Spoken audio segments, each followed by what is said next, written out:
of the most fascinating tracks in the world. It's Spa.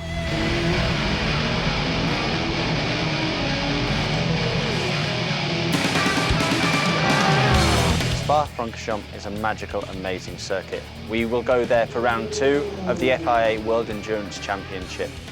We have some of the most amazing corners at this circuit. We have Le Radillon, we have Eau Rouge, we have Cour, many of the most iconic racing circuits in the world.